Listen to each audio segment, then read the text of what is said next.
এক জায়গায় ওয়াজ করেন হুজুর মৃত্যুর ওয়াজ এইভাবে করিয়েন না, ভয় লাগে। এরকম লোক কয় হুজুর আমার প্রচুর মৃত্যুর কথা স্মরণ হয়, আমার এত মৃত্যুর কথা ভয় লাগে, মাঝে মাঝে তো আমি মসজিদে মৃত্যুর ভয়ে ঢুকি না। আমি একটা আবার কেমন কথা কই হুজুর, মসজিদে ঢুকতে যদি লাশ বহনে খাটিয়া এইটা দেখে আমার এত ভয় লাগে, এই ভয়ে আমি মসজিদে যাই না। এটার নাম কি মৃত্যুর ভয়? কথা বলেন না ভাই। কিছু মানুষ আছে কবর করে বলে না যে আমি 70টা কবর করছি হুজুর, 80টা কবর করছি। আবার পাশের আর একজন লোক হুজুর যে কবর খোঁড়ার কথা বলতেছে, ও আবার যা কবর করে যে মানুষটা মারা যায় তার ছেলে মেয়েকে বলে, এই তোমার বাবাকে কবর খুললাম, 2 প্যাকেট সিগারেট তো দিলে না। ও যদি 80 লক্ষ কবর করে, কবর কি, কবরে কি হতে পারে এই বুঝ কেউ দিলের ভিতরে আসবে ভাই? কথা বলেন আসবে? আমাদের অবস্থাটা এমন হয়ে গেছে, কিসের আমল করবো হুজুর? দুনিয়া তো মস্ত বড়, রং তামাশায় আসি ব্যস্ত, রঙিন চশমায় দুনিয়ার সব চাকচিক্য সুন্দর লাগতেছে, একটু গান বাজনা আমোদ প্রমোদ হই হুল্লা, কথা বলে না কেন? হাজি মানুষ ওয়াজ করে আসছে, নাতনির বিয়া, বক্স বাজতেছে, কন্ট্রোল করতে পারে না, হাজি পর্যন্ত ডান্স দিয়ে করছে লঙ্গি ডান্স। হাজি হাজি ওয়াজ করে আসছে। কথা বাস্তব না অবাস্তব, মিথ্যা না সত্য? এরকম আছে না বাজান? মানে আবেগের ঠেলায় আমরা গুনাহ করতেছি, গুনাহ নাকি আবেগে হয়ে যাচ্ছে। আল্লাহ এরকম আবেগ থেকে আমাদের হেদায়েত দান করেন। এটা জোরে বলেন আমিন। কষ্ট পাচ্ছেন আপনারা? তাহলে কবরে 1 নাম্বার প্রশ্ন, মার রব্বুকা, তোমার রবকে উত্তর দিতে পারবে তারা, আল্লাহর মুমিন মুত্তাকি নেককার বান্দা যারা, উত্তর দিতে পারবে না কারা? আল্লাহর গুনাহগার বদকার অবাধ্য গোলাম যারা। কথা বলে ঠিক কিনা? তাহলে আমরা নেক আমল করে আল্লাহর প্রিয় গোলাম হয়ে কারা কারা কবরে যেতে চায় হাত তুলে দেখা। আল্লাহ আমাদের সবাইকে নেক আমল করা তৌফিক দান করুন। চিল্লা বলুন আমিন। আর একটু জোরে বলুন আমিন। ওয়াজ কি শেষ? এবার দেখেন খেলাটা কোন দিকে যায়, এদিকে খেয়াল করেন। কষ্ট পাইছেন? এই যে হেদায়েতের উদ্দেশ্যে 2-4 মিনিট কথা বললাম, এইবার চলেন। আল্লাহ রাব্বুল আলামিন বলেন, ইন্নাল্লাযীনা ক্বালু রাব্বুনা আল্লাহ, নিশ্চয়ই যারা বলে আমাদের রব আল্লাহ। আমাদের রব কে? জোরে করেন না ভাই, একটু চিল্লায়ে বলেন আল্লাহ। এই পৃথিবীর জমিন আল্লাহ যখন কাউকে জিরো থেকে হিরো বানায়, চাওয়ালা থেকে প্রধানমন্ত্রী বানায়, আর মুসলমান জবাই করে। কথা বলে না কেন ভাই? বাংলাদেশে ডক্টর জাকির নায়েক আসবে, ভারতের টেনশন আসবে, আমাদের দেশে আর টেনশন করে ভারতের লোকেরা। কথা বলে না কেন? অনেক উদ্বেগ, তারা বিভ্রান্তিকর বক্তব্য ছড়াচ্ছে যে ডক্টর জাকির নায়েক আসলেই বাংলাদেশে গ্রেফতার করা হবে। কতই সহজ। বাংলাদেশের মানুষকে তো চেনেন না, ধুতি নিয়ে যাইতে পারবেন না। কথা বলে না, বাংলাদেশে ডক্টর জাকির নায়েক আসবে, তাকে প্রায় 1 মাসের এ দেশে সফর করার অনুমতি দেওয়া হয়েছে। বিভিন্ন জায়গায় তিনি বিভিন্ন প্রোগ্রামে অংশগ্রহণ করবেন ইনশাআল্লাহ। একজন দিনের দায়ী, সারা দেশে সারা পৃথিবীতে যার পরিচয় পরিচিতি আছে। ভারতের তার বক্তব্যের শুনে অসংখ্য মানুষ কালেমা পড়ে মুসলমান হয়েছেন। সেই মানুষটা যদি এই দেশে আসে, আমাদের কোনো সমস্যা আছে ভাই? আমরা মুসলিম হিসাবে খুশি, তাকে ধন্যবাদ জানাই। ডক্টর জাকির নায়েককে আমরা সাদরে গ্রহণ করব, লাল গালিচার সংবর্ধনা দেব। কথা বলা ঠিক না?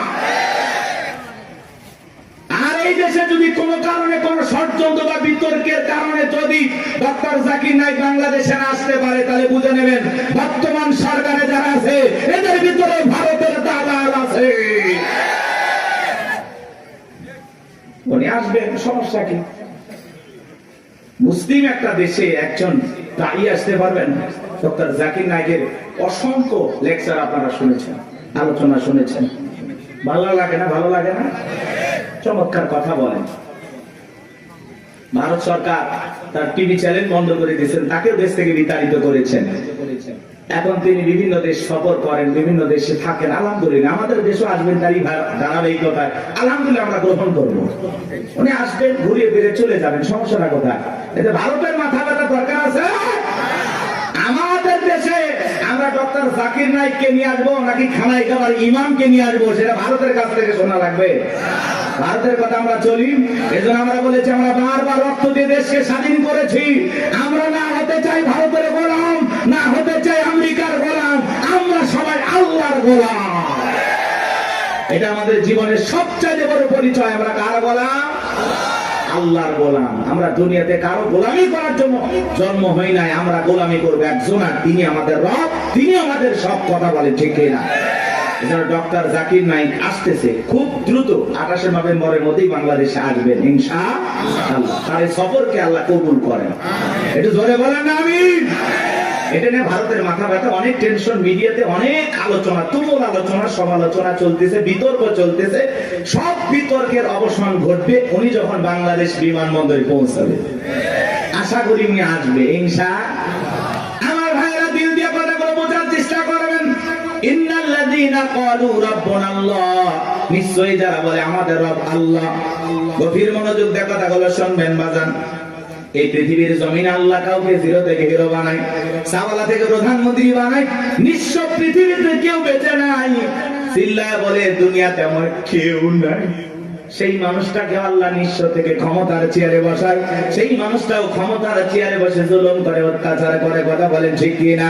এই পৃথিবীর জমিনে এরকম একজন জালেম ছিল ভবঘুরে, যে নিজেকে আনা রব্বুকুমুল আলা বলে দাবি করেছিল, নিজেকে প্রভু বলে দাবি করেছিল, খোদা বলে দাবি করেছিল, রব বলে দাবি করেছিল। এ ছিল একটা ভবঘুরে যুবক। ভবঘুরে যুবক মানে বোঝেন না? যারা ইয়াবা, ফেনসিডিল, গাঁজা, মদ খায়, গাছক ধাক্কা মারে। ভাইজান সাইদ দেন আছে না? না বাড়িতে যায় বলে বউ দরজা খোল। কথাকে বোঝেন নাই? বউ যখন দরজা খুলে দিয়েছে, ভাই মা এত দেরি করলি কেন? বউ তখন দিকে বলে কি ব্যাপার, আমার মা কইলি কেন? আজকে একটু বেশি মাল খাচ্ছি, তুই মা না বউ বুঝতে পারতেছি না। এরকম মাতাল আছে না নাই? কিছু কিছু ছেলে পেলে আছে সন্ধ্যা হলে ঘরে দরজা বন্ধ করে জিকির করে, ইজ্ঞাবা ইজ্ঞাবা ইজ্ঞাবা।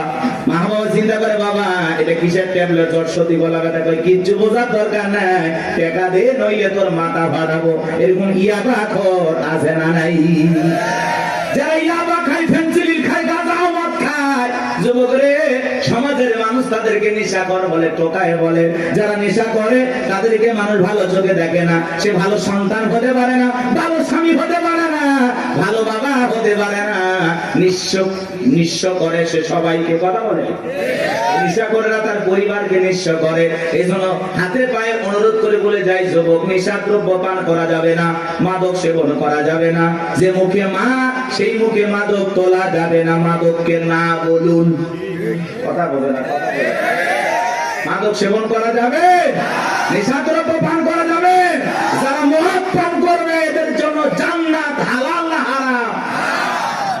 ওদের জন্য জান্নাত হারাম হয়ে যায়। জান্নাত যদি হারাম হয়ে যাবেন কোথায়? এই জন্য আমরা দুনিয়াতে নিজেরাই মদ আল্লাহ তাআলা হারাম করে দিয়েছেন। আমি আমার উপরে এটা হারাম মানবো যে না, আল্লাহ হারাম করে দিয়েছেন, এই মদকে আমি স্পর্শ করব না। আমি জান্নাতে যাই শরাব পান করব। শরাবের ঝর্ণা আছে, সুবহানাল্লাহ কোন, মধুর ঝর্ণা, দুধের ঝর্ণা, পানির ঝর্ণা, শরাবের ঝর্ণা। হাতের স্পর্শ ছাড়া কি তার করতেছে? সুবহানাল্লাহ। জান্নাত যে কত সুখের জায়গা, কেমনে বোঝাবো? ও কল্পনা করা যায় না। আল্লাহ এত সুন্দর করে জান্নাত বানাইছে। সুবহানাল্লাহ বলেন। কষ্ট হচ্ছে আপনাদের? তাহলে এই যুবক নেশাদ্রব্য পান করা যাবে? যাবে? এগুলো আজে বাজে ফালতু জিনিস না খাইয়া, ওই ইয়াবা ফেনসিডিল না খাই, ওই টাকাটা জমায়া বউকে মাসে একটা করে 3 পিস উপহার দাও। কিছু না পাইলে অন্তত 12টা মাসে 12টা বাসর রাখতে। কথা কোন ঠিক কি না? আলামিন ভাইয়ের কাছ থেকে যদি সুন্দর একটা শাড়ি দিতে পারতো, কথাই নাই। মেয়েরা সবচেয়ে পছন্দ করে কোন কালারের শাড়ি জানো? নীল কালারের শাড়ি। কথা কয় না? নীল কালারের শাড়ি বউরে কিনে দেবেন। যদি আপনার বউ বেজার হয়, টাকা আমি দেব। কথা কয় না? কথা কয় না? এই কালারটা মেয়েরা সবচেয়ে চয়েস করে বেশি। যদি পারেন আলামিন ভাইয়ের সাথে যোগাযোগ করে একটা শাড়ি খালি দিয়ে দেখেন, ওই দিন বইয়ের ব্যবহার দেখে সারা জীবন আপনার মনে থাকবে। কথা বলে ঠিক না? এই জন্য আজে বাজে জিনিস না খাইয়া ওই টাকা জমায়া বউ বাচ্চার কাপড় কিনে দেব, ওদের মুখে হাসি ফোটাবো ইনশাআল্লাহ। কোন কোন যুবক আছো মাদক দ্রব্য স্পর্শ করবা না, মাদক নিজের উপরে হারাম করবা, হাত করো। জীবনে কোনোদিন স্পর্শ করবো না ইনশাআল্লাহ। আজকের এই জান্নাতের বাগান থেকে ওয়াদা দিলাম, যে আল্লাহ আমরা জীবনে কোনোদিন নিশাদ রূপ স্পর্শ করব না, দয়া করে তোমার জান্নাতের শরাবের নহরটা একটু আমার জন্য বরাদ্দ রাখো। একটু ধরে কোন না আমি আপনার আমার ভাইয়েরা, এই ফিরাউন ছিল একটা ভবঘুরে যুবক, এর নাম ছিল কাবুজ, বলকে বলা হতো, কিপ্তিদের তরফ থেকে নাম ছিল রামসিস, মিশরের বাদশাহর পুরোপুরি নাম হলো ফেরাউন। সংক্ষিপ্ত ঘটনা 2-1 মিনিটে বলে সামনের দিকে যাবো বাজান গো আমার। এই ছিল গেল সর্বপ্রথম মিশরে যাওয়ার পরে বাজান সর্বপ্রথম হলো তরমুজের ক্ষেতের লেবার। কিছুদিন লিবারি করলেন, ওই দেশের সরকারি গোরস্থানের দারোয়ান লাগবে, ঢোলপিটায় খবর দেওয়া হলো, হাজার হাজার মানুষ লাইনের উপর হয়ে গেছে গোরস্থানের দারোয়ান হওয়ার জন্য। 1-2 জন ইন্টারভিউ দিতে দিতে যখন ফেরাউনের পালা, ডেকে বলে বাদশা বুক ভরা আসামি বিদেশ থেকে আপনার কাছে এসেছি, যদি চাকরিটা দেন উপকৃত হব। এমন ভাবে কথাগুলো উপস্থাপন করলেন, বাদশার মায়া লাগে গেল, বলে আপনার সাথে ভালো মানুষ মিশর আর কেউ নাই, বুক ভরা আসামি বিদেশ থেকে আসছি, পরিবার পরিজন আছে, দয়া করে যদি চাকরিটা দেন সারা জীবন আপনার প্রতি কৃতজ্ঞ থাকবো। এমন ভাবে কথাগুলো বললেন, কথা আছে দুষ্ট লোকের মিষ্টি কথা।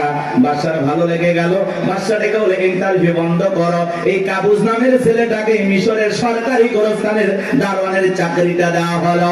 এইবার সরকারি গোরস্থানের দারোয়ানের চাকরি পাওয়ার পর ফেরাউন চিন্তা করে বাদশা প্রতি মাসে বেতন দিবে, ঠিক আছে, কিন্তু এই টাকা দিয়ে চলবে না, আমার সাইড ইনকাম করা দরকার। এইবার যারা লাশ দাফন করতে আসে ওদেরকে ডেকে বলে, শোনো, লাশ প্রতি একটা করে দিরহাম যদি দাও লাশ দাফন করতে দেব, না হলে লাশ দাফন করতে দেব না। জনগণ টেনশনে পড়ে গেল, একটা দিরহামের জন্য বাদশার দরবার বিচার নিয়ে যাব, লাশ পয়সা বলে শেষ হয়ে যাবে, যদি পাই 1 টাকাই ছেলেটাই পাক। এই কথা ভেবে জনগণ একটা করে দিরহাম ফেরাউনকে দেওয়া শুরু করলো। আপনারা বলেন তো বাংলাদেশের মানুষের নাম কি? ঘুষ। 1 টাকা হইলে ওটা কি? ঘুষ। এটা কিন্তু বাংলাদেশে আছে আছে আছে। শোনো এই দেশ যারা গল্প করি, দেশটা মনে হয় স্বপ্নপুরী, শুধু কর ঘুষ কর মদ কর জুয়া কর, হেতায় আছে ভুরি ভুরি, হেতায় আছে ভুরি ভুরি। এ দেশে অসৎ কামাই কেউ করে না, তবে ঘুষের টাকা পেলে কেউ তো ছাড়ে না। টেবিলের নিচ দিয়ে হাত বাড়িয়ে কালো টাকাটা নেই সারিয়ে, টেবিলের নিচ দিয়ে হাত বাড়িয়ে কালো টাকাটা নেই সারিয়ে, করছে ওরা বড় দেশের চুরি, করছে ওরা বড় দেশের চুরি। শোনো এ দেশ তার গল্প করি, আছে না নাই? আমার ভাইয়েরা, একটা করে দিরহাম জনগণ দেওয়া শুরু করলো। আল্লাহ রাব্বুল আলামিন ওই সময় একটা মহামারী দিল। 2020 সালে আল্লাহ তাআলা আমাদেরকে একটা মহামারী দিয়েছিলেন, ধরো না ছুঁয়ো না, নাম হলো করোনা। করোনা রোগে আক্রান্ত হয়ে বাবা মারা গেছে, ছেলে বাবার লাশটাও দেখতে যায় নাই, বাবার কবরে মাটিও দেয় নাই। বাবার সম্পত্তি ভালো লাগে, মৃত বাবার লাশকে বোঝা মনে হয়। কথা বলে। মায়ের করোনা হয়েছে, জঙ্গলে ফেলা আসছে। বন্ধুর করোনা হয়েছে, বন্ধু দেখতে যায় নাই। ভাইয়ের করোনা হয়েছে, ভাই দেখতে যায় নাই। স্বামীর করোনা হয়েছে, স্ত্রীর কাছে যায় নাই। খাবারের প্লেটটা সাজায় লম্বা একটা বাঁশের লাঠি দিয়ে আস্তে করে স্বামীর ঘরে খাবার ঢোকায় দিয়েছে। কথা বলেন। স্বামী যখন সুস্থ হয়েছে, বিবি কাছে ডাকে বলে, জোসনার বাপ, আমি তোমার যে কত ভালোবাসি তুমি জানো না। শাড়িটা দিয়ে সুন্দর করে মুখটা মোছায় দিতেছে, আর ডেকে বলে, জোসনার বাপ, তাহাজ্জুদ পড়ে পড়ে তোমার জন্য দোয়া করেছি, আল্লাহ আমার জোসনার বাপের হায়াত বাড়ায় দাও। স্বামী মনে মনে হাসে আর বলে, বিবি রে, তুই যে আমার কত ভালোবাসিস, আমার বোঝা হয়ে গেছে। আমি যখন অসুস্থ ছিলাম, জানালা দরজার দিকে তাকায় একটা এই বুঝি দরজা জানালা করে গল্প করবি, 2টা কথা বলবি, একবারও দেখা করলি না। মোবাইলে তোর ছবি দেখে দেখে মনের দুঃখের কথা ভুলে যাইতাম। তুই যে আমার কত ভালোবাসিস প্রমাণ আমি পাইছি। আমি যখন অসুস্থ ছিলাম, আমারে তুই বাঁশ দিয়া খাওয়াইছিস। কথা কয় না। এজন্য করোনা মহামারী বুঝে দিয়েছে, দুনিয়াতে কেউ কারো আপন না। কথা বলেন, সত্য না মিথ্যা? ওই সময় একটা আতঙ্ক, ভয়, কেউ কারো কাছে যায় নাই। বাজানো আমার এই দুনিয়াতে একটা করোনা মহামারীতে মানুষ মারা গেল, মানুষ আর একটা মানুষের কাছে গেল না, বাবার কাছে সন্তান গেল না। তাহলে ভেবে দেখেন বাজান, দুনিয়াতে কেউ কারো আপন না, সব মিথ্যা মায়া, মিথ্যা মায়া। কথা কয় না তো? আপনি কি মনে করেন আপনি মারা গেলে আপনার পরিবারের লোকজন আপনাকে ছাড়া অচল হয়ে যাবে, তারা ভেঙে পড়বে? কিচ্ছু হবে না তাদের। আপনি মরে গেলেও আপন গতিতে আপনার পরিবারের লোকজন তাদের জীবন সাজাবে, আপনার জন্য কি অপেক্ষা করবে না। আপনার জন্য পৃথিবীর কোনো কিছু থেমে থাকবে না, না দোকান, না ব্যবসা প্রতিষ্ঠান, না আপনার স্ত্রী, না আপনার সন্তান, না আপনার ব্যবসা বাণিজ্য খাওয়া, কোনো কিছুই থেমে থাকবে না। আপনি মরে গেলেও সব আপন গতিতেই চলবে। কথা বলে ঠিক না? বরং আমরাই বেশি বেশি ভাবতেছি যে আমি মরে গেলে আমার পরিবারে কি হবে না হবে, ওদের কথা ভাবতে গিয়ে আমরা আখিরাত ভুলে গেছি। এজন্য আসুন আখিরাতকে টার্গেট করি। কথা বলে না, আখিরাতকে টার্গেট করি। এর মধ্যে দুনিয়া যতটুকু হয় হইলেও আলহামদুলিল্লাহ, না হইলে আলহামদুলিল্লাহ। কথা বলে ঠিক না?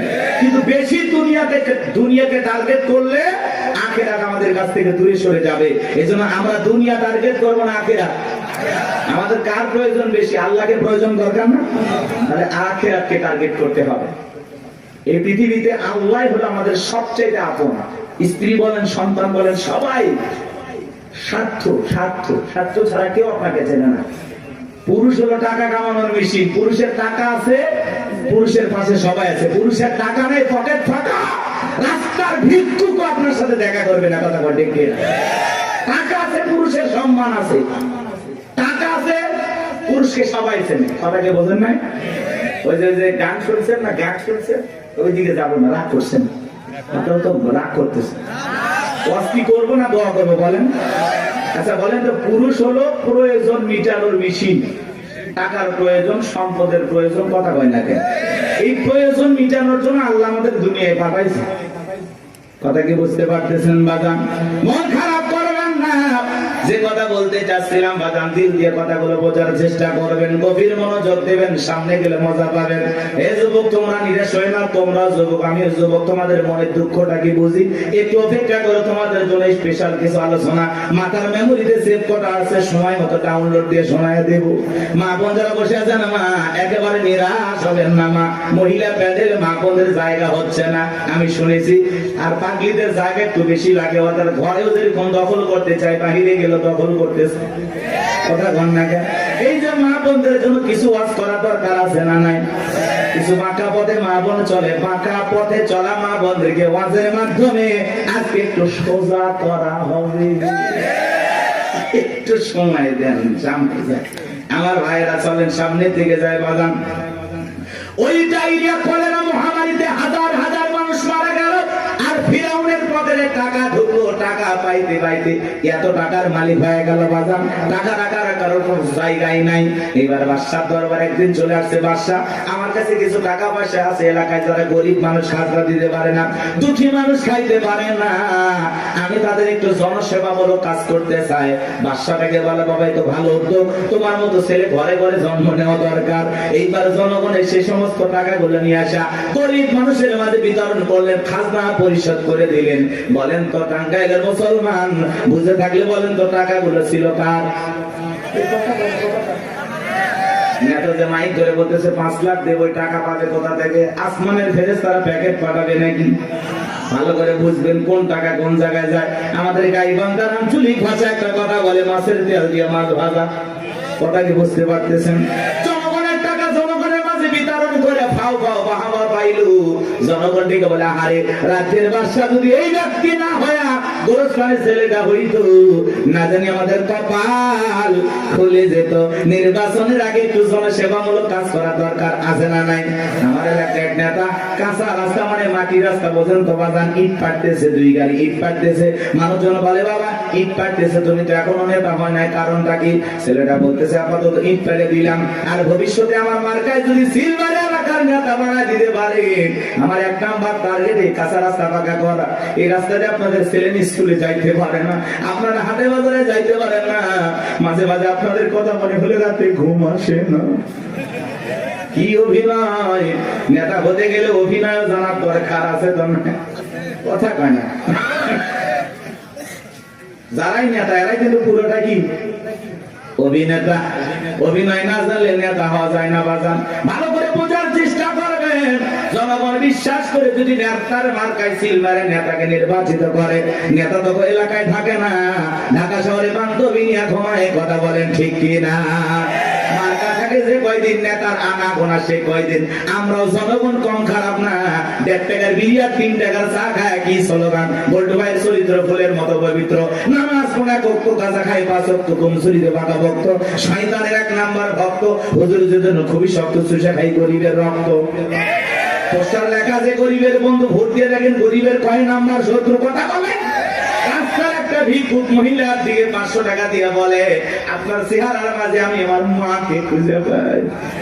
আম গাছে নেতার ছবি ঝুলানো থাকে, নির্বাচিত হওয়ার পরে এলাকায় থাকে না। আম গাছে বিদ্যুতের ঘুড়িতে নেতার বিশাল বিশাল ছবি, আর লেখা আছে আমি অমুক নেতা, চেরাগালি বদনা, পবিত্র ঈদ উল আজহার শুভেচ্ছা, পবিত্র ঈদ উল ফিতরের শুভেচ্ছা, খালি ব্যানার দিয়ে শুভেচ্ছা জানায়, জীবনে কোনোদিন আর কাছে আসে না। এই নেতা ওই ব্যানার লক্ষ লক্ষ টাকা দিয়ে না বানাইয়া, ওই ব্যানারের টাকা দিয়ে যদি গরিব দুঃখী মানুষের মাঝে বিতরণ করো, তোমার ব্যানার লাগবে না গো, ব্যানার লাগবে না। জনগণ তোমার মার্কায় জায়গা মতো সিল মেরে দেবে, কথা কোন ঠিক কি না? কিন্তু ওই যে মার্কা থাকে যে কয়দিন নেতার আনা গোনা সে কয়দিন, অলিতে গলিতে নেতাকে পাওয়া যায়, মানুষ মরলে জানা যায় হাজির, জুমার নামাজের সামনে হাজির, আসরের নামাজ পড়ে 2 বার, কথা কয় না। এক নেতা মানুষকে সালাম দিতে দিতে হোশ হারায় ফেলছে, রাস্তার খেজুর গাছ পায় 1 লাইনে সালাম দিয়ে যাচ্ছে, কর্মী চাচা ভেতরে কয় নেতা এটা মানুষ না খেজুর গাছ। নেতা বলতেছে আমি মনে করছি এটাও ভোটার। কথাকে বুঝতে পারতেছেন বাজান? এই জন্য আপনাকে আমাদের পরিবর্তন হওয়া লাগবে বাজান। বারবার ওদের কথাই বলা যাবে না, বলা যাবে না, আমাদেরকে ভালো ভালো লাগবে। মনে রাখবেন বাজান, দেশের জনগণ 1 নাম্বার, নেতা 1 নাম্বার হবে। আপনি যদি পরিবর্তন করতে চান, অবশ্যই সমাজটাকে পরিবর্তন করতে পারবেন। এই জন্য আগে নিজের ভালো হওয়া লাগবে। আপনি যেমন দেশের নেতাও কিন্তু ওইরকম হবে। 2 নাম্বার আপনি, নেতা হবে 4 নাম্বার। কথা কি বুঝছেন? আপনি সিটার নেতা হবে বিশ্ব সিটার। করলে কি ভয় পাচ্ছেন নাকি? আমি কোন দলে দালালি করতেছি? আমরা আগে ঠিক হবে। এক পাগল গাছের নিচে হাত তুলে বলে আল্লাহ, আরে হারাক তো মানুষ বাইরে গেছে, 2-4 জন হারিয়ে গেলে কি হবে? পরে খুঁজবো ওই মা কি মা আজকে আমি শুরু করতে নাকি বাচ্চা নিয়ে আসে, মাকে ধর, মাকে বাচ্চা হারায় যায়, মা কইতে পারবে না, মা না পাগলি। বাচ্চাকে কন্ট্রোল করবেন না। এ বাবা জাহিদ, তোমার মা কান্না করে, আসো বাবু আসো। সাতুটিয়ে বাড়ি, ও মা এত আলা বলা হলে স্বামী একদিন আর একজনের হাত ধরে চলে যাবে, টের পাবেন না। হ্যাঁ, বাচ্চা কন্ট্রোল করবে না কি মা। অনেক মা বোন আসছে, এসে বাচ্চা টাচ্চা রাখে ওরা গল্পে লিপ্ত হয়ে গেছে। কেউ তোমার বিয়ে হয়েছে ওই মুখ জায়গায় না, তোমার স্বামী ভালো ব্যবসা করে, ও গল্প করতে বাচ্চা নেই, টেরই পাচ্ছে। ও বু কুকুর চাচি খালা নিয়ে ব্যস্ত হয়। আল্লাহ হেদায়েত দান করে। আর ওদের মাঝখানে এরকম একটু বিনোদন দরকার আছে নাকি? হারায় গেলে আর কি কি সংবাদ আছে দেবেন, দেখবেন, আমি বলে দেব। একটি বাচ্চা হারিয়ে গেছে, নাম কি? জাহিদুল ইসলাম। বাবা জাহিদুল, তুমি কোথায় তুলতেছো ফুল? তোমার মা কান্নে হয়ে গেছে ব্যাকুল, তাড়াতাড়ি করে আসো। জাহিদুল চলে আসবে, মা কান্দেন না, বসে থাকেন। বাচ্চা হারাই নাকি এখনকার পোলা পান? এক করতেছেন নাকি আপনার? তাকবীর দেন, লিল্লাহি তাকবীর। একটা গোল গাছের তেঁতুল গাছ, কোন গাছ? তেঁতুল গাছের নিচে হাত তুলে বলে আল্লাহ, তেঁতুল গাছে রাজশাহীর ফজলিয়ামদে, রংপুরের হাড়িভাঙ্গাদে, সাফাই নবাবগঞ্জের কাঠি মন্দে, নওগাঁসা পাহাড়ের আমরুপালিতে। আল্লাহ বলে পাগলের চোখটা খুলে দেখ, কোন গাছের নিচে দোয়া ধরেছিস? তেঁতুল গাছের নিচে দাঁড়াইয়া। কিয়ামত পর্যন্ত আমসালে জামাত পাওয়া যাবে না। নির্বাচনের আগে 500 টাকা, 1000 টাকার বিনিময়ে, 200 টাকার বিনিময়ে নিজের পবিত্র আমানত ভোট বিক্রি করে দেশে উমরের মতো নেতা চাইলে পাওয়া যাবে না। এই জন্য আগে আপনাকে ঠিক হওয়া লাগবে। আপনি যখন বলেন আল্লাহ আমার নেতাদেরকে উমরের মতো আদর্শবান নেতা বানাও, আল্লাহ তখন হাসে আর বলে উমরের দেশে থাকার মতো জনগণ কি হতে পেরেছিস? আগে নিজে ঠিক হ। এটা আমার সাকাওয়াত ভাই ওয়াজ করলো, নামাজও পড়ে সুদও খায়। আপনি যখন সুদ খায় মুনাজাত করেন রব্বানা আতিনা ফিদ দুনিয়া, আল্লাহ বলে তোর মতো সুদখোর হারাম করে দোয়া কবুল হবে না। সুদ খায় ঘুষ খায় হাত তুলে দেয়, আল্লাহ মাফ করে দিন। ভালো ভাইয়া, আপনি জানেন না সুদ খাওয়া হারাম, ঘুষ খাওয়া হারাম, খাইতেছেন মজা লাগে, টাকায় টাকা বাড়ে, কারেন্ট সুদ, ওরে বদমাইশ। আল্লাহ হেদায়েত দান করেন। জোরে বলেন না আমিন। কষ্ট হচ্ছে নাকি আপনাদের? আমার ভাইরা বিরুদ্ধে কথাগুলো বুঝে যান। আমি যে কথা বলতে যাচ্ছিলাম, তালুকদার বংশের মতো যদি কলিজাটা বড় হয়, বাপের বেটা যদি হয়ে থাকেন, ডান হাতটা তুলে বলেন হুজুর যতদিন বেঁচে থাকবো নির্বাচনকে কেন্দ্র করে চা বিড়ি পান সিগারেট খাবো না, একটা টাকাও কোন নেতার কাছ থেকে নেব না, সৎযোগ্য নির্ভীক আল্লাহওয়ালা সমাজের নেতৃত্ব দেওয়ার মতো উপযুক্ত নেতাকে আগামীতে ভোট দিয়া নির্বাচিত করব। হাত তুলে ওয়াদা দেন, পারবেন তো ইনশাআল্লাহ? আপনার ভোটে যেন কোন চোর ডাকাত সন্ত্রাস এলাকার বিপুল পরিমাণের লুটপাটকারী ব্যক্তি যেন ক্ষমতার চেয়ারে বসতে না পারে। আঙ্গুলের সাপটা দেওয়ার আগে চিন্তা করা লাগবে, আমার ভোটে কোন মোসারু গাজারু মাদারু সুদারু আপনার ভোটে নির্বাচিত হয়ে যেন ধর্ষণ না করতে পারে, দেশের টাকা বিদেশে পাচার না করতে পারে। এমন নেতাদেরকে 54 বছরে দেখেছেন, আগামীতে চা করবেন বুঝে শুনে করা লাগবে। ভাবিয়া করিও কাজ, করিয়া ভাবিও না, পাথর দিয়ে মানুষকে করবে খুন, এমন নেতা সমাজে প্রয়োজন নাই। কথা বলেন ঠিক কিনা? চলে না বাজার সামনের দিকে যায়, কথা মানে একটু বেশি হয়ে গেল, মন খারাপ করছেন। কথা বলা লাগলো, অবস্থা যেমনই হোক বাজার দিল্লিয়া কথাগুলো শুনে যান। নির্বাচনের আগে একটু জনসেবামূলক কাজ সবাই করে, আর নির্বাচনের পাতিলে যে চা রান্না হয়, বৃষ্টি হওয়ার পরে খেলে পালা নিচে যে পানি যায়, ওইটার রং আর ওই পাতিলের চায়ের রং সমান। কথা কন ঠিক কিনা? এবং একটা চা খায়, বিড়ি খায়, সিগারেট খায়, নিজের পবিত্র আমানতটা বিক্রি করবেন না। মাথায় থাকবে। আল্লাহ হেদায়েত দান করে। চলেন সামনের দিকে যাই বাজান। এইবার মিশরের মন্ত্রী মারা গেল, নির্বাচন শুরু হয়ে গেল। আগে তো জনগণের মন কায়রে নিয়েছে, সবাই বলে ভোট দিবা কোনখানে? কয় ফেরাউন যে মার্কাদার আছে তার মাঝখানে। একসাথে সবাই মিলে ফেরাউনকে ভোট দিয়া মিশরের মন্ত্রী বানায় দিল। কিছুদিন পরে আল্লাহর খেলা বোঝা বড় গায়, বার্ধক্যজনিত কারণে মিশরের বাদশা মারা গেল, সিংহাসন ফাঁকা হয়ে গেল। ফেরাউন সমস্ত জনগণ আর নেতাদেরকে ডেকে বলে, দেশের জনগণ শোনো দিয়া মন, দেশের বাদশা মারা গেছে, বাদশা ছাড়া একটা দেশ চলতে পারে না, তোমরাই বলো মিশরের বাদশা হবে কে? সমস্ত জনগণ ডেকে বলে, অনেক আগে আপনাকে চেনা জানা হয়ে গেছে, আপনি মিশরের বাদশা হয়ে যান, আমাদের কারো কোনো আপত্তি নাই। জনগণ যখন সমর্থন দিল, ফিরাউন নেতাদেরকে ডেকে বলে, তোমরা বলো আপত্তি আছে? নেতারা ডেকে বলে, আমাদের কোনো আপত্তি নাই, জনগণ সমর্থন দিয়েছে, আপনি নেতা, কোনো সমস্যা নাই। এইবার সবার সমর্থন পাইয়া মিশরের বাদশা হয়ে গেল, ক্ষমতার চেয়ারে বসে ঠেসছে কি। রাতের বেলায় ফিরাউন ঘুমাইতে যায়, চোখে আর আরামের ঘুম আসে না, ঘুম থেকে লাফায় লাফায় ওঠে। অনেক মানুষ দেখবেন বাজারে 4টা ঘুমের ট্যাবলেট খায়, কোটিপতি টাকাওয়ালা সম্পদওয়ালা বড় বড় হাইব্রিড নেতা 4টা ট্যাবলেট খায়, ঘুমায়। এরপরে রাত 2টার দিকে ঘুম থেকে উঠে সিসি ক্যামেরার ফুটেজ তালাশ করে, কেউ ঢুকছে নাকি মারার জন্য। কারণ বিল্ডিং এর প্রত্যেকটা জায়গায় খালি দুর্নীতির গন্ধ, জুলুমের গন্ধ, মানুষ মারার গন্ধ, মানুষকে প্রতারণা ধোঁকা দেওয়ার গন্ধ। কথা বলেন না কেন? ওই বিল্ডিং কি আমনে দাঁড়াইছে? রাগ করতেছেন আপনারা? লম্বা করবো না। ধনী মানুষ টাকা আছে, সম্পদ আছে, দামি বিছানা আছে, দামি খাট আছে, কিন্তু ঘুমটা নাই। আর গরিব রিক্সা চালায়, ভ্যান চালায়, মাঠে কাজ করে, আলু ভর্তা দিয়ে, ডাল ভাজি দিয়ে, সবজি দিয়ে ভাত খায়, বউকে বলে নিয়ে ঘুমায়, কি আরামের ঘুম। কথা বলেন না কেন? আর ধনী স্বামী স্ত্রীর মধ্যে দাও কুলালের সম্পর্ক, বউ আলাদা খাটে, স্বামী আলাদা খাটে, ইয়া তো ধনী হয়ে গেছে, এখন স্বামী স্ত্রীর মধ্যে মহব্বত ভালোবাসাই নাই। আছে না না এরকম পরিবার?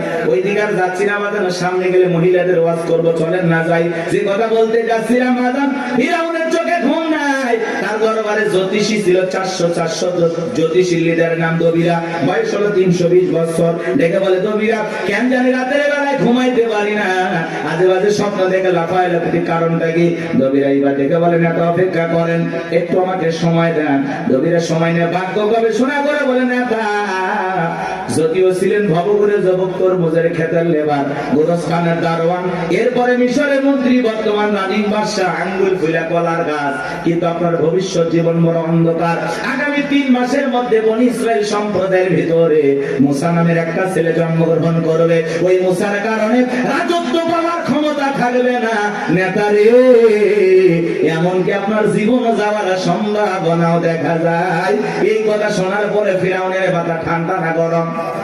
খালি গরম মানে রবিরা যদি বলতাম মুসা আসবে খানকা বানায় বসে বসে জিকির করবে, তাহলে মাথা গরম করতো না। আজ বাংলাদেশের দিকে তাকায় দেখবেন যারা খানকা বসাইয়া জিকির করতেছে, লাফালাফি করতেছে, নারী পুরুষ একত্রে হয়ে ঢোলক বাজায় জিকির করে আর গানকে দেখেন না। কয় পানির ভিতর জ্বললে বাতি ঝড় বাতাসেও নেবে না, ল্যাংটা বাবার মুরিদ হইলে নামাজ রোজা লাগে না। যেই পীর সাহেব বলবে নামাজ রোজা লাগে না, ওইটা পীর না টাটকা শয়তান। সিজদার মতো একটা সিজদা দিবি, জান্নাত পার হয়ে জাহান্নামের তলে পড়বি। আছে না নাই? লালন শাহ বাজারে দেখলেন না, মহিলারা গাঁজার কলকিতে টান মেরে খাইয়া বলতেছে আমি বিমানে উঠতেছি। প্রকাশ্যে জনগণের সামনে মাজার গুলোতে গাঁজা খাওয়া হয়, মাজারে গাঁজার কলকি দিয়া তো ধোঁয়া ছাড়ে বাজান। রাস্তায় প্রশাসনের লোক দাঁড়িয়ে থেকে বলে মনে হয় ওরসের রান্না চলছে। কথা বল না কেন? ভণ্ডগুলো ভণ্ডামি করে যাচ্ছে আর বলে আমরা হকের দরবারে আছি। আছে না নাই? কথা বলেন না কেন? ভণ্ডামি পাইছেন, জায়গা পান না। পিছ দিল শাহজালাল খানকাই পীর, রাজপথে বীর, নারায়ে তাকবীর হুঙ্কার দিয়েছে, গৌর গোবিন্দ ধুতি পরার টাইম পাইনি। কথা বলেন ঠিক কিনা? এরকম শাহজালালের মতো বীর দরকার আছে না নাই? আল্লাহ বলা ভালো জিনিস, আল্লাহ বলে তোমরা সত্যবাদীদের সঙ্গে হও। যে পীরের পা থেকে মাথা পর্যন্ত নবীর সুন্নাত দিয়ে ঢাকা, যার চেহারার দিকে তাকাইলে আল্লাহর কথা স্মরণ হয়, এরকম আল্লাহওয়ালা যেখানে আমরা আছি সেখানে গাঁজাখোর ভণ্ড, লালু বাবা, কালু বাবা, শিকল বাবা, তালা বাবা যেখানে, শয়তান আছে সেখানে। কথা বোঝা গেল? কোন ভণ্ডদের কাছে আমরা যাব না ইনশাআল্লাহ, কোন ভণ্ডের কাছে যাব না। সাহেব নাই, মানুষ আছে কিনা তাও সন্দেহ। কবর মাজার বানায় রাখছে, লেখা রাখছে তাকলিশ আর রহমতুল্লাহ আল্লাহ,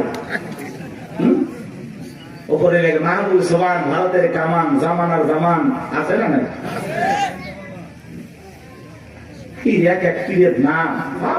আল্লাহ হেদায়েত দান করে। ভণ্ড পীরের ওয়াজ বেশি করবো না, কষ্ট হচ্ছে আপনাদের। এই ভণ্ডদের কাছে যাওয়া যাবে? এমনও পীর আছে মহিলা মুরিদ দেখলে মাথা ঠিক থাকে না, 2 হাত বাড়ায় বলে মাই। মহিলা চিন্তা করছে এত বড় আল্লাহ আমাদের ডাকে, যদি বুকে না যায় জাহান্নামে জায়গা হবে না। ঈশ্বরের বুকের ভিতরে ঢুকে গেছে, আর পীরের বুকের ভিতরে ঢুকে এত শান্তি পাইছে, আনন্দের ঠেলায় গান গায়, বাবা আমি তোমায় ভালোবাসি, তোমার চরণ সুবিতে বাবা, তোমার কাছে আসি গো বাবা, আমি তোমায় ভালোবাসি। যে নারী স্বামীকে বাদ দিয়ে পীরের ফাঁকা পায় চুমা খায়, ওই নারীর চরিত্র ঠিক না। শুনে যান, আপনার পীর আপনার স্বামী। কথা বলে প্রত্যেকটা সন্তানের কাছে তার মা বাবা হলো পৃথিবীর সবচাইতে বড় পীর। কথা বলে জীবনে কোনোদিন মা বাবাকে ভাত দেয় না, পিতা মাতার জন্য 1 কেজি কমলা বেদনা কেনে না, ঈশ্বরের দরবারে গরু নিয়ে দৌড়ায়। পাগল দেখছেন? মা বাবার খবর নেয় না, পীরের বাবার খবরের অভাব নাই। আল্লাহ হেদায়েত দান করেন। গরু ছাগল নিয়ে কোনো পীরের দরবারে দৌড়াবেন না। আচ্ছা উনি যদি আল্লাহওয়ালা হয়, ভালো আছে, তো গরু ছাগল দিয়ে কি করবে?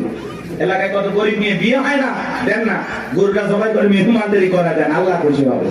এলাকায় মাদ্রাসা আছে, গরিব দুঃখী বাচ্চা পড়াশোনা করে, এতিম বাচ্চারা, একটা ছাগল মাদ্রাসায় দেন, ওরা জবাই করে কি আল্লাহ কোরআন তেলাওয়াত করবে, আর সে মালিক আল্লাহ খুশি হবে। আপনি মাজারে যায় ছাগল গরু দিয়ে, হ্যাঁ রাত ভর্তি করে নিয়ে যায়, মাইক বাজারে গান গায়, দেখেননি? যা কত কথা বলা যাবে না, কষ্ট হচ্ছে আপনাদের। কোন বাজারে টাকা পয়সা দান করবেন না। কথা বলে হ্যাঁ, কোন মাজারে যদি মসজিদ থাকে, মাদ্রাসা থাকে, সেই জায়গা আপনি দান করতে পারেন। শুধু মাজার এমন জায়গায় 1 টাকা দেবেন।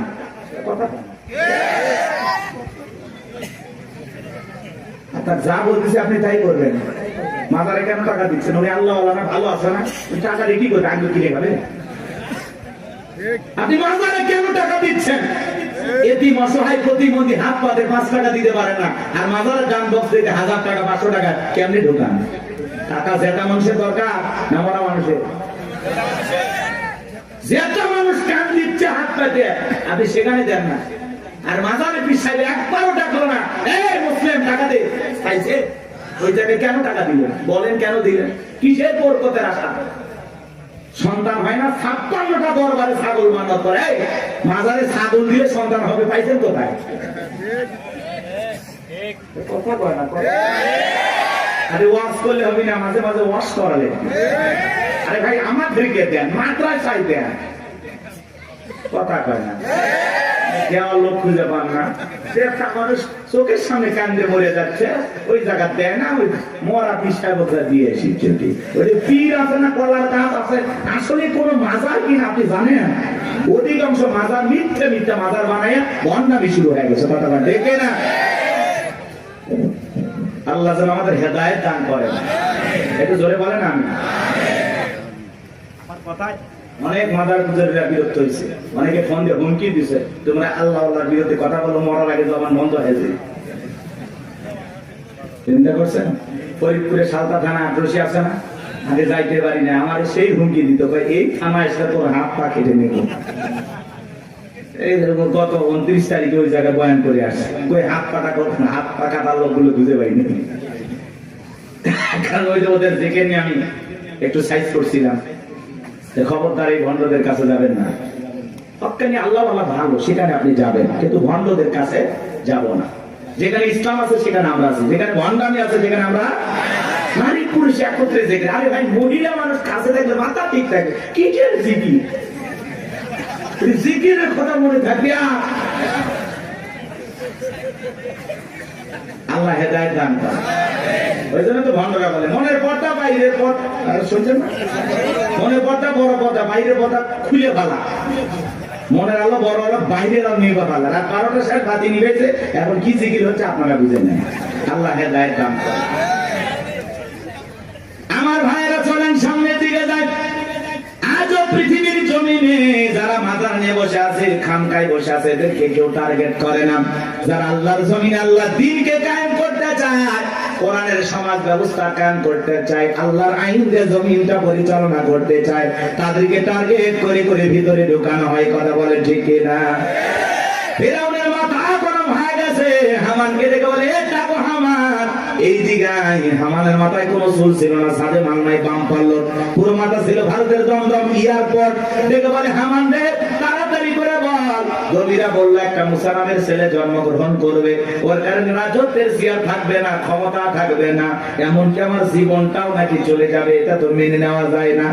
হামান দেখে বলে, নেতা টেনশন নাই, মাইট ইজ রাইট, জোর যার মূল্য তার, পাওয়ার রাজত্ব আমাদের, ক্ষমতা আমাদের হাতে, আমরা যা বলবো মিশরের জনগণ তাই মানতে বাধ্য। বলে, কি করতে চাস? হামান থেকে বলে, নেতা যত ছেলে সন্তান জন্মগ্রহণ করবে সবাইকে জবাই করে করে দুনিয়ার বুক থেকে বিদায় করে দেব, তাহলে আপনার শত্রু মোসার আগমন ঘটবে না। এমন কথা শোনার পরে ফিরআউন থেকে বলে, হামান রে আসলেই তোর মাথায় বুদ্ধি আছে, তবে শোন, ছেলেগুলোকে জবাই করবি, মেয়েগুলোকে জবাই করবি না, কারণ ছেলেদের মধ্যে আমার শত্রু আছে, মেয়েদের মধ্যে কোনো শত্রু নাই। তার মানে চোর বলে মানুষ ভালো, মোবাইল নিয়ে গেল, সিম কার্ড খুলে দিয়ে গেল। কথা বলেন ঠিক কিনা? সন্তান জবাই করা শুরু হয়ে গেল, 3টা মাস অতিবাহিত হয়ে গেল। জমিরাকে দেখে বলে, জমিরা এইবার গবেষণা করে দেখ, আমার পথের কাটা মুসা মরল না বাঁচলো। জমিরা গবেষণা করে বলে, না তার 3টা বর্ণনা পাওয়া যায় বাজান। একটি বর্ণনায় বলা হয়েছে 20,000, আর একটি বর্ণনায় বলা হয়েছে 24,000, আর একটি বর্ণনায় বলা হয়েছে 80,000। জমিরা দেখে বলে, না তো যদিও হাজার হাজার মায়ের মুখ খালি কইরা সন্তানগুলোকে জবাই করে বিদায় করেছেন, কিন্তু আপনার পথের কাটা মুসা এখনো মরে নাই, মরে নাই, মায়ের কোলে জীবিত আছে, সুস্থ আছে, কিন্তু কোন বাড়িতে আছে, কোথায় আছে, এইটা বলার ক্ষমতা আমাদের নাই। বলেন আল্লাহু আকবার। ওয়া মাকারু ওয়া মাকারাল্লাহু আল্লাহু খায়রুল মাকিরিন।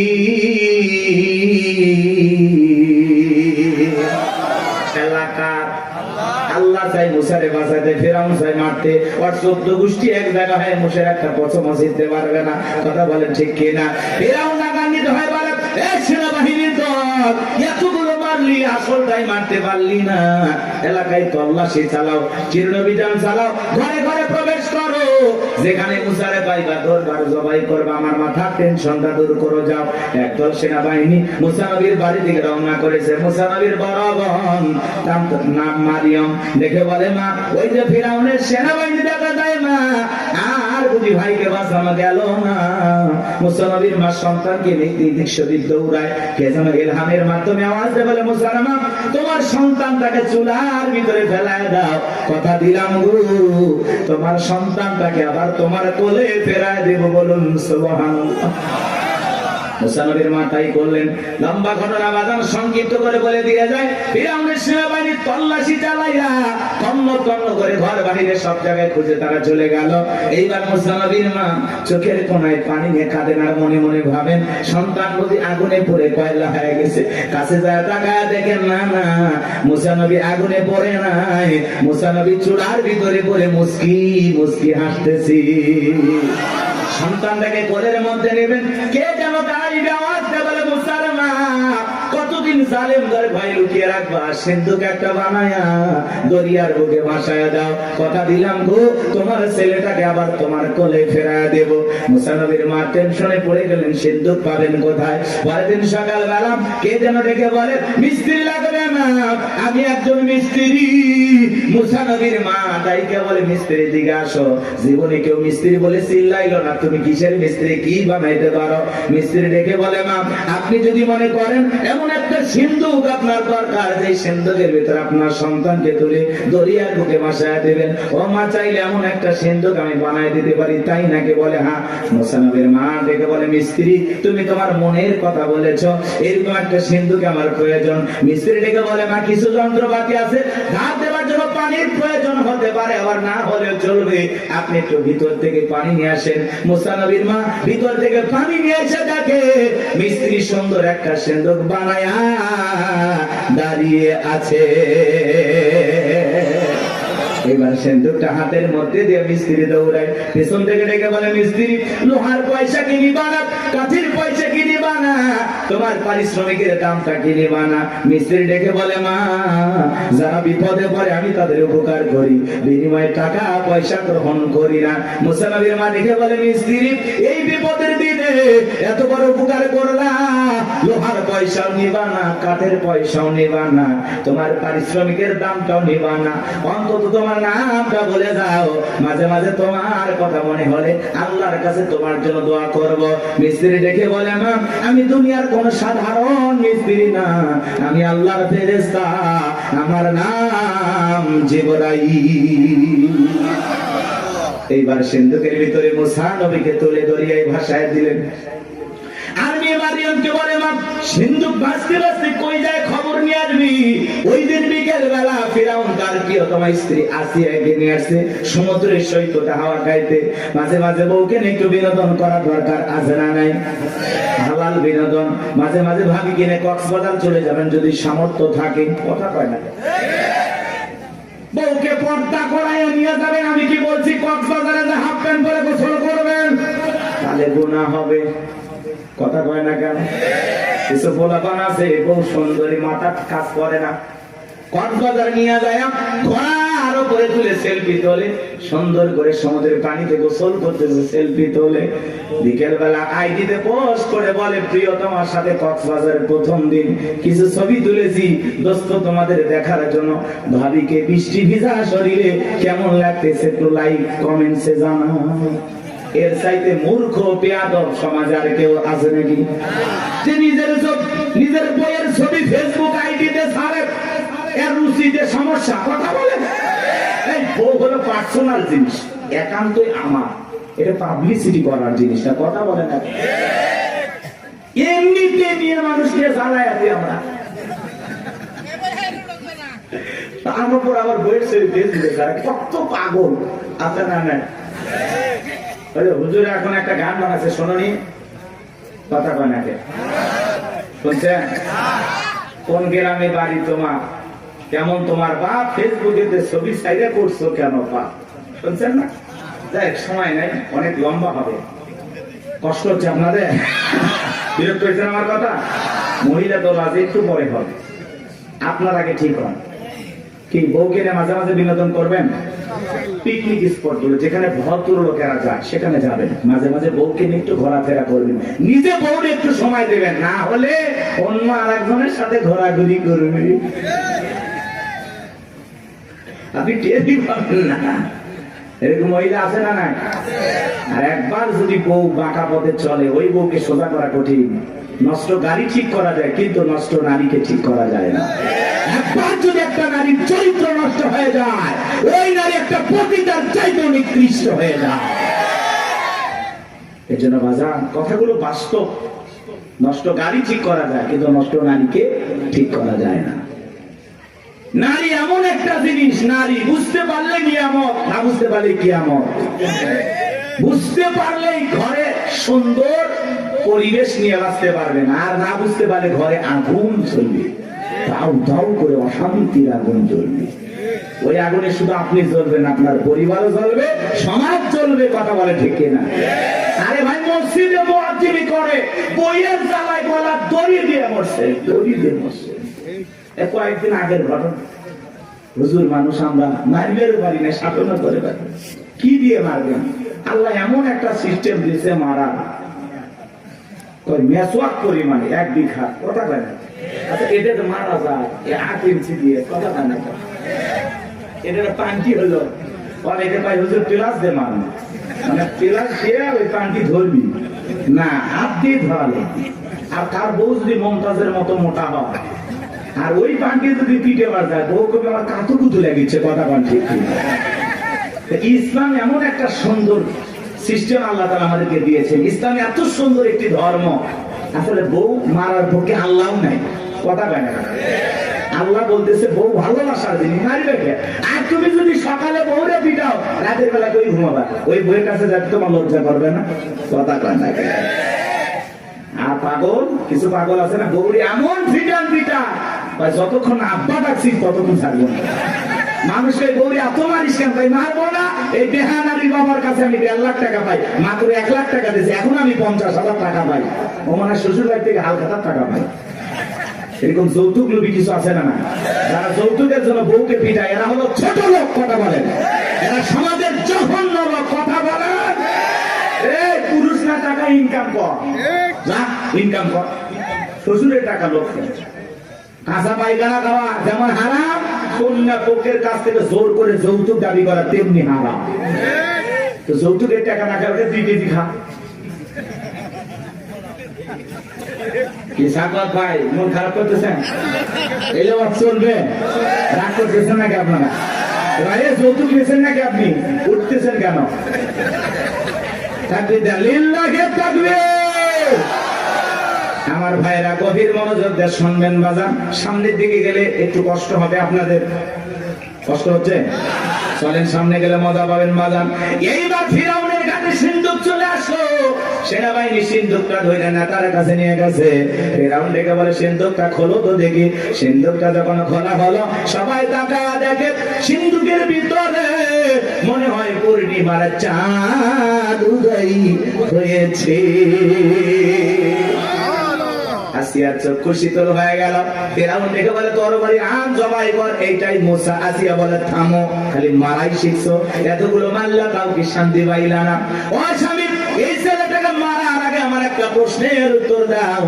এই যে সিন্ধুকটা দেখা যায়, এমন কাঠ কি তোমার দেশে পাওয়া যাবে?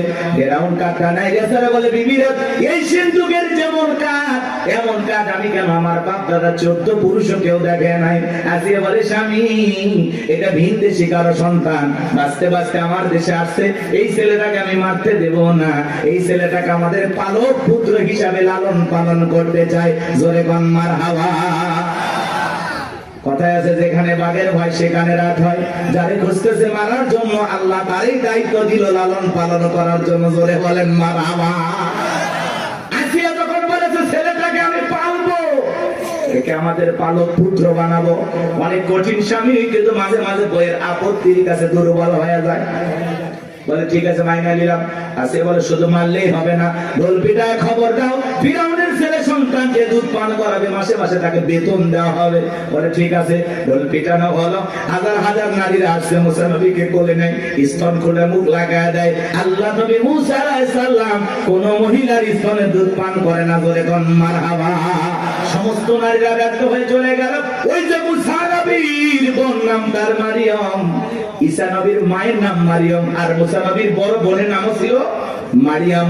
এইবার মারিয়াম দেখে বলে, ও রানী আসিয়া, এমন একটা ধাত্রীর খবর আমার কাছে আছে, আমার বিশ্বাস এই সন্তানটা দুধ পান করবে, তাই নাকি? বলে